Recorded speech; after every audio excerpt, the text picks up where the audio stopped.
So lately, I have been seeing a ton of people saying that the Void 3.0 Hunter is going to be completely useless in PvE content.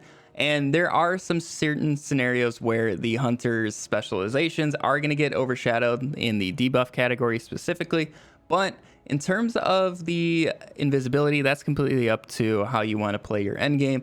But in terms of damage, I think there is something that people are completely overlooking, and that is Moebius Quiver with the Orpheus Rigs. In this video, we're going to be breaking down the numbers and why I think the Orpheus Rigs with the new Moebius Quiver tether is going to be one of the best DPS supers in the entire game with the launch of Witch Queen. But really quick before we jump fully into the video, I just want to take a moment to thank the sponsor of today's video, Raid Shadow Legends. By now, you guys have definitely heard of Raid. It's only one of the biggest mobile games out there. So I got a boss spotlight for you guys, and today that is the Guardian of the Void Keep, Malik Kavar. His main threat is all of the poison damage he's able to put out. If you're not careful, he can end up nuking your entire team. So if you bring a lot of debuff cleansers, you guys will be good to go on this boss.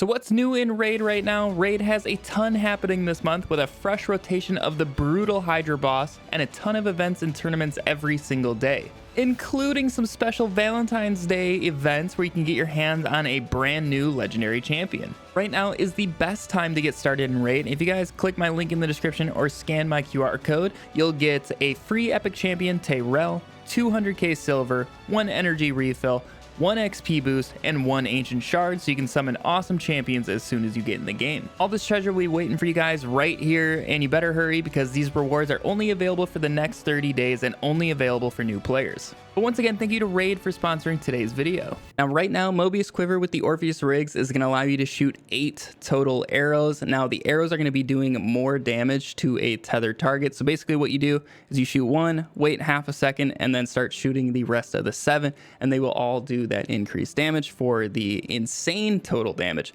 Now, right now, Moebius Quiver is one of the best total damage supers in the game, but the issue is it just takes so long to cast all of the arrows. The DPS is very low and is beaten out by a lot of weapons. But with Void 3.0 coming out with Witch Queen, this is going to be a completely different story. So in Witch Queen, Moebius Quiver is going to be shooting a volley of 3 arrows per cast, and then with the Orpheus Rigs, you get 3 casts. So you're going to have 9 total arrows going out and seeking enemies and dealing massive damage. So if we go ahead and take a look at the current Moebius Quiver over on Carl, with the total 8 arrows, we're going to end up with a total damage of around 536,000, which is, like I said, incredibly high for a super. But the issue is where it comes in with how long it took to cast. So that whole process of casting the super took 9.5 seconds, which in some cases is a very, very large chunk of your damage phase. So the DPS is only around 56,000. That is really not very good, especially for a super. But with the volley and some assumptions with how it's going to work, so basically I don't think they're going to change the damage of the individual arrows themselves at all.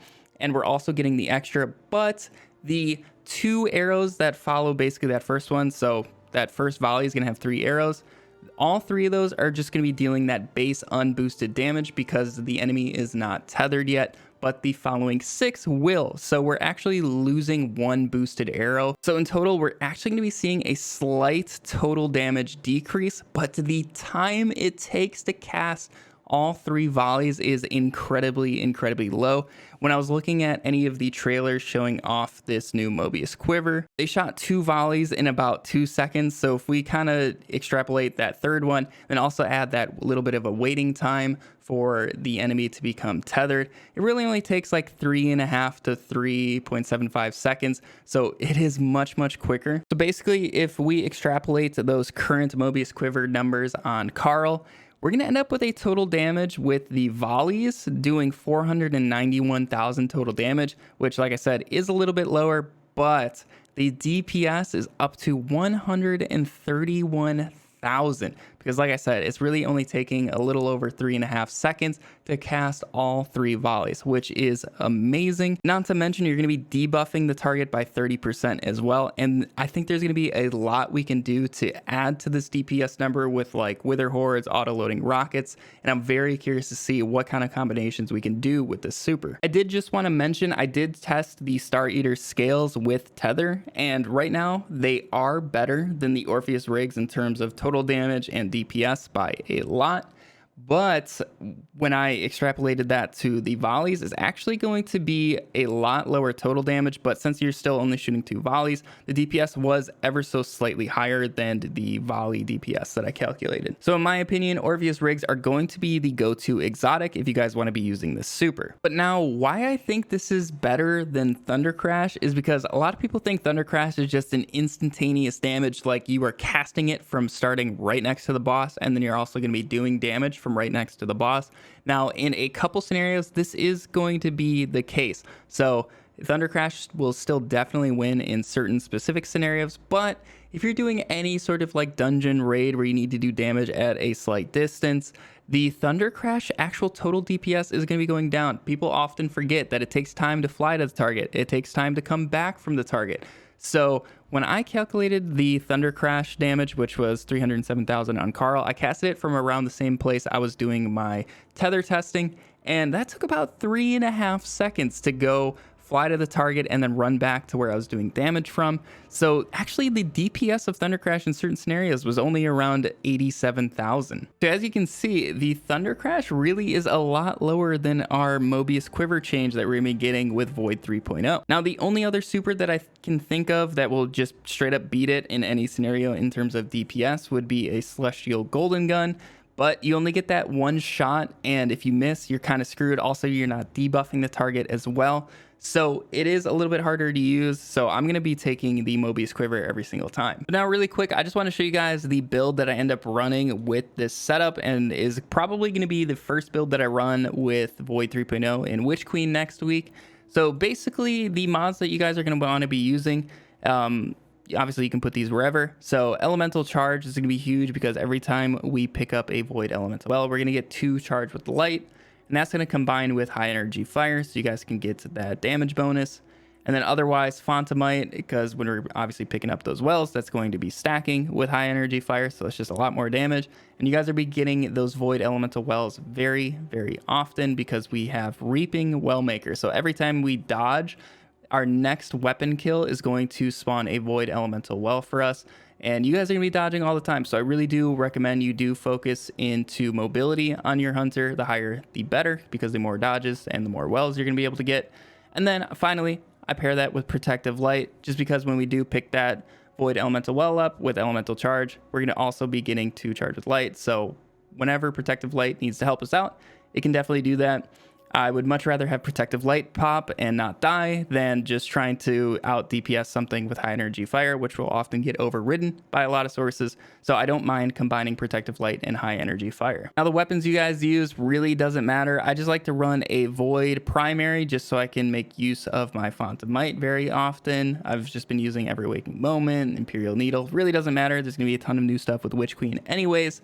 Otherwise, a Royal Entry with Clown Cartridge has been amazing in terms of DPS with this build for me. Otherwise, Guillotine or the other half, fantastic options. And then in terms of an exotic, you guys can use whatever. I've been using the Wither Horde a lot. Otherwise, Chaperone is also a lot of fun, especially with the changes that are going to be coming with Void 3.0. I think the Chaperone is going to get a lot more use. But like I said, use whatever weapons to your heart's content. Just try to stick to Void in terms of your DPS options. But yeah, I really do think the new Moebius Quiver with Orpheus Rigs is going to be one of the best DPS super options in the entire game. It's going to be awesome having hunters be one of the best damage sources in the game, and also providing that debuff in case you guys do not have a Divinity, but that's a whole different story in terms of hunters. Like I said earlier, I think there's going to be a ton of crazy weapon combinations we're going to be able to combine with it just to really increase that DPS even further, and I'm excited to see what this super can end up doing in Void 3.0. Yeah, I really just wanted to make this video to calm the nerves of a lot of the hunter mains out there who feel very invalidated by a lot of the changes going on in the Witch Queen update.